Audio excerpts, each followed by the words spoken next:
Alright, this is going to be my first attempt at electro-etching. I have been working on this for a few weeks, just sort of gathering the materials and tools and learning how the process works, but this will be the first go. So let's see what I've got. First of all, it all starts with the DC power supply. I bought this on eBay for about $60. It comes in a couple of very slightly different configurations, mostly based on the maximum voltage output.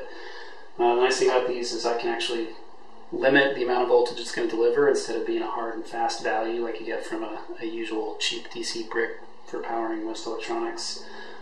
This one goes up to 30 volts, so I'm not going to use anywhere near that for electro-etching.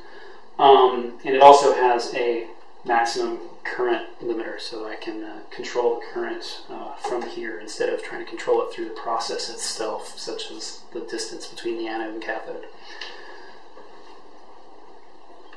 In addition to the power supply I bought, I also made my own. There are a lot of walkthroughs online for how to do that. The reason people make their own, aside from just being fun, is that while etching involves using DC current in a forward direction, or forward and reverse are sort of an arbitrary distinction, and electroplating is where you run it the other way, DC in reverse. The third option is to use AC power. So you got DC forward, DC backward, and AC. And AC power can be used for what's called electromarking. This is really popular in the knife building community because these people electromark their knives. So instead of etching into the metal deeply, you just put a black mark on it. You're actually probably used to seeing this on your own knives at home. All your professional cutting knives probably have an electromark from their manufacturer. So I made this mostly to get AC power. I have another video that shows in greater detail how I built this. I'm not going to be using it today, I just wanted to show it to you. So I have a DC-AC switch, and then I also have a low-high power, which gives me about a 12 volt to 6 volt option, but it doesn't give me much more fidelity than 12 versus 6 volts. I'm probably going to be etching with half a volt, so that's why I won't use this for etching. So I'm going to be etching steel in my first attempt. Of course, for more artistic jobs, I'll probably be doing copper and maybe brass. But since that's more expensive, I'm just going to use steel for my experiments, just for learning how this works. Like I said, I've never done it before. The reason I mention that is it depends on what kind of solution you use, the electrolyte. So basically, you want a solution based on the same kind of metal that you're going to be etching. Since I'm etching steel, I'm using an iron sulfate solution. This is 200 grams of iron sulfate dissolved into 1 liter of water, which, like I said, I'm a total amateur. My understanding from what I've learned is that 200 to a liter is a sort of a medium concentrated electrolyte for etching. You can go higher, but I'm going to try 200 and see what I get. So the way this is going to work is I'm going to put 2 different pieces of metal in. One is the workpiece that I want to etch, and the other is merely there to make the process function.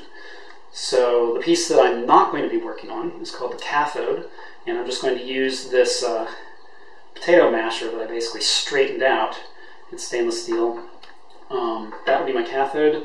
The anode, which is going to be the workpiece that I want to etch, is this piece of steel here, which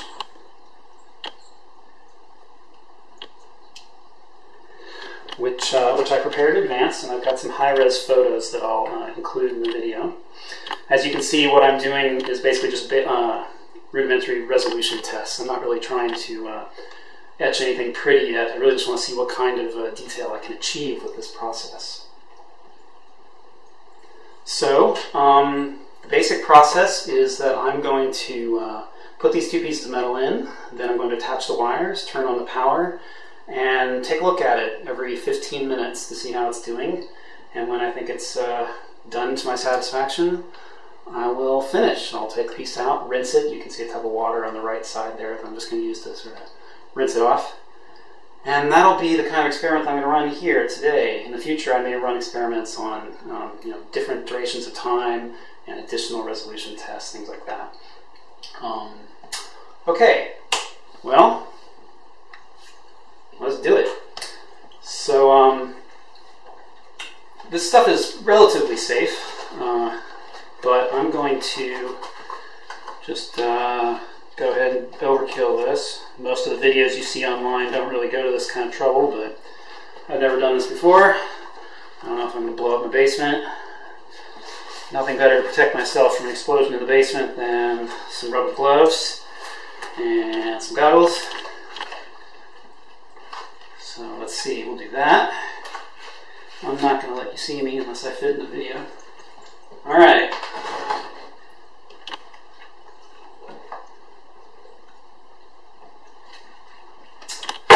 So, like I said, I'm going to put the pieces in first. Here goes my cathode. And that is going to be my anode, the workpiece.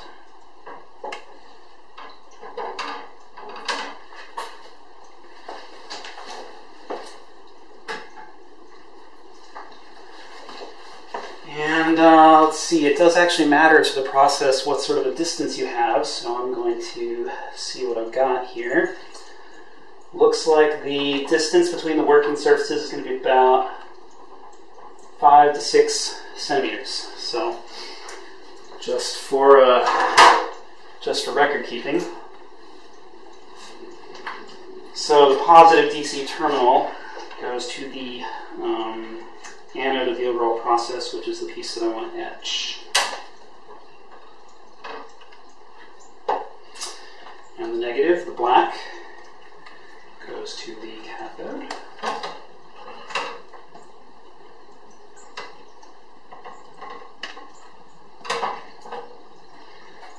Alright. Take a quick note of the time. Got 4:42.5. I've already turned all the power completely down on this thing, so when I turn it on, it's going to come on with nothing so far. Satisfied with the positioning here. Alright, hold your breath. Okay, so you can see I'm getting nothing at the moment. That's because I've turned both the maximum current and voltage down. I'm going to turn up the current just a little bit so I can see what the voltage is. You don't get any reading until you turn the voltage up a little bit. Or the amp. See, here we go. Alright, so I'm going to go for, I want to get about half a volt here if I can.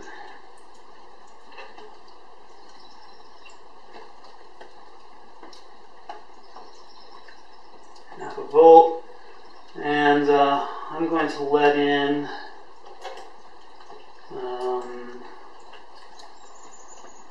how much current do I want to get out of this thing? I'm actually not getting much current. I guess I'll just turn it all the way up. So the current permitted by the supply is now maxed out, and I'm getting... How does that work? I'm still learning how to read this thing.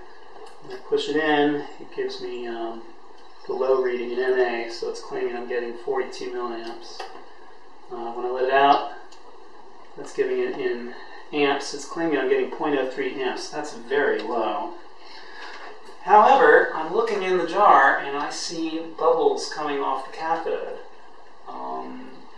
which is supposed to be a common. I'm actually a little surprised at the current readings I'm getting off the supply.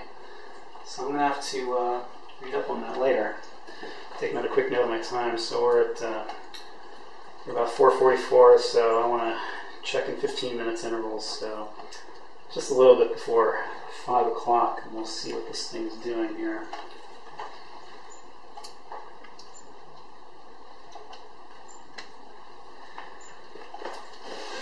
I guess I'll turn the video off in the meantime.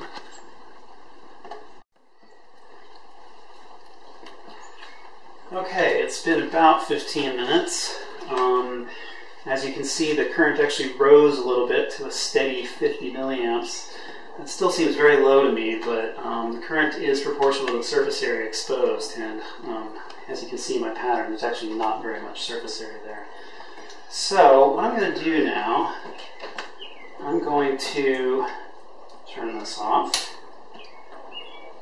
I'm going to actually go ahead and disconnect one of the leads just to be convinced that everything's totally disabled. And I'm going to do a quick visual inspection to see what I think is going on. Alright, to my amateur eye, I'm going to say I don't see a damn thing. So, now I have to decide what I want to do next. Certainly I'm going to run it longer. The question is, do I want to turn up the voltage?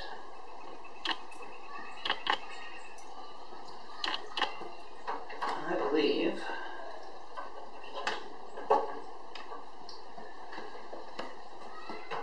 believe I'm going to take a look at things for a second, see if I can convince myself the current is willing to rise. These guys are maxed out. You'll notice that if things get sort of shaken or agitated, the current goes up temporarily. I think that's because the bubbles get shaken off. At one point they gave it a very gentle stir. I think I saw a similar effect. See, now it's settling back down to 0.5 again, to 50 again.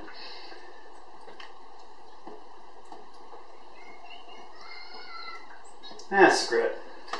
So let's go to 1 volt. I'm not going to go any higher than that for this experiment, that's for sure. That's very interesting. The current is not linearly proportional. I doubled the voltage and the current went up by almost a factor of 3. So I'm going to try it this way for a little while. It's about 5:01. I'm going to do another 15 minutes. But I'm definitely not going to go over 1 volt for this experiment. I'm under the impression that you get a higher quality etch, especially in fine details, at lower voltage. So I don't want to go too high today, and that's really not the purpose of this experiment.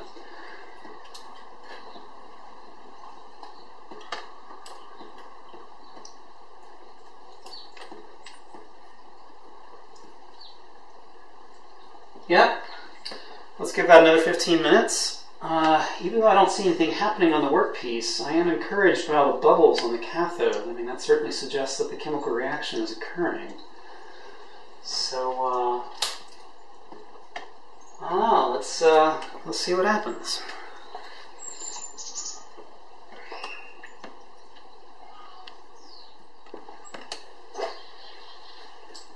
Okay, we're at about 30 minutes total. I did the first 15 at half a volt and was not pleased with the results, so I did the second 15 at a full volt. I'm going to do the same thing I did before. Okay, about 180 milliamps right now. So I'm going to turn it off. I'm going to remove the anode power and see if I see anything.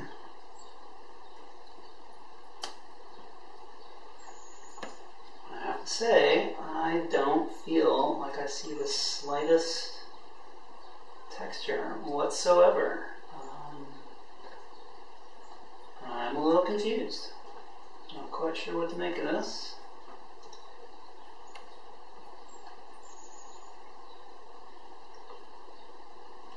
There's nothing to do but keep going. I'm going to leave it at a volt. I'm going to run it again. See if we can get anything out of this.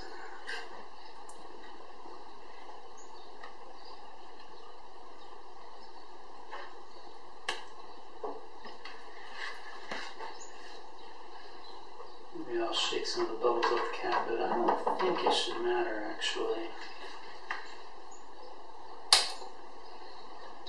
I did that the last time. As soon as I turned it on, the current jumped up higher than it had been before.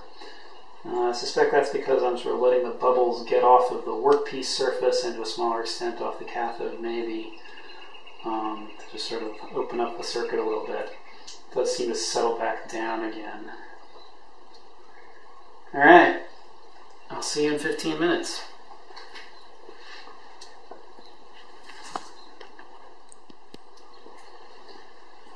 Alright, that's 45 minutes. The first 15 was at half a volt. It's been at 1 volt ever since.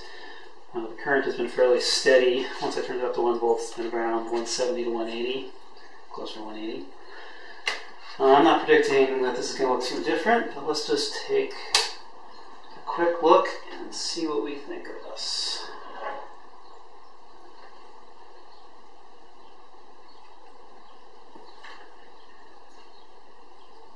I do think that the texture, I still don't feel like when I glisten it against the light I see any 3D depth. There is a strange discoloration.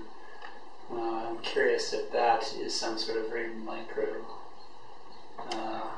microscopic structure. Honestly, don't know. Another interesting thing I see is that this may be difficult to see depending on the light.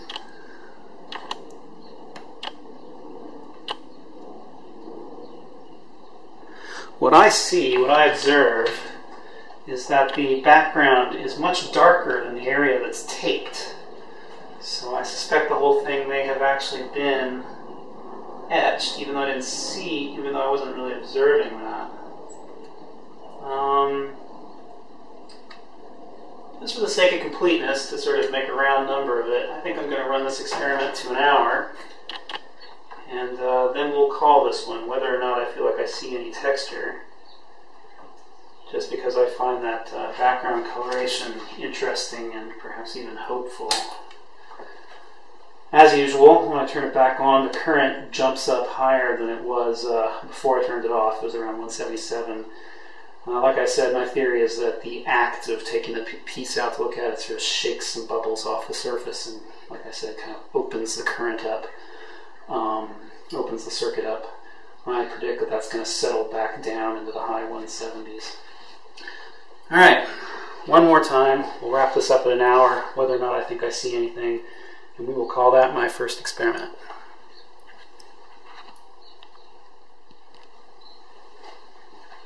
Okay, here we are. It's been about an hour. Did the first 15 minutes at half a volt, and the rest of it's been at 1 volt. It's been running about 177 milliamps the entire time. The separation from the surfaces is about 6 centimeters at the top. It might be 5 at the bottom, I'm not quite sure. So I'm going to take a final check, but I'm going to end this experiment one way or another.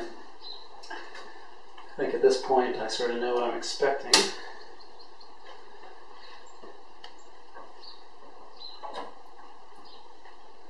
Okay. As before, I would not say that as I glint this against the light that I see any 3D texture of any kind, but I may just not know until after I clean it up. I don't know. What I do notice, if I can show this to you,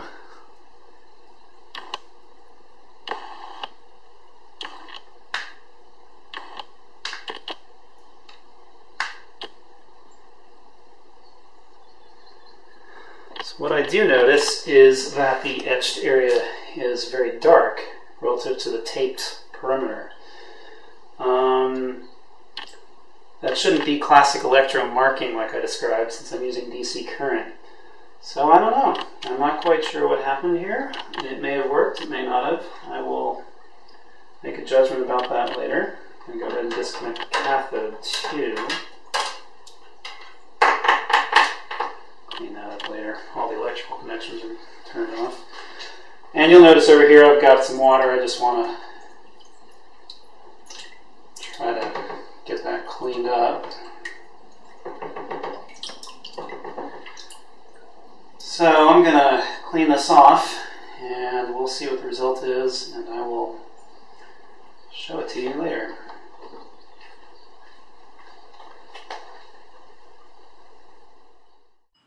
So what I'm showing you here is I'm glinting the piece off the light to show that it has a certain amount of real depth to it, although not very much. On my second attempt, I changed a few things. I added another 50 grams of iron sulfate, and most importantly, I moved the two pieces much closer together, about 2 centimeters apart. And I think that the result looks a little bit better. So this is my third attempt. I went to 2 volts, which was problematic. I had to keep cleaning bubbles off of the workpiece. But I did get a nice deep etch after about an hour, and what you're seeing here is a really high-res detail, sub-millimeter details. So this is my fourth experiment. I pulled it down to 1.5 volts, but I ran it for 3 hours. And I think I got a really good etch this time. It's still not extremely deep, but the detail is absolutely astounding, as you can see in these photos.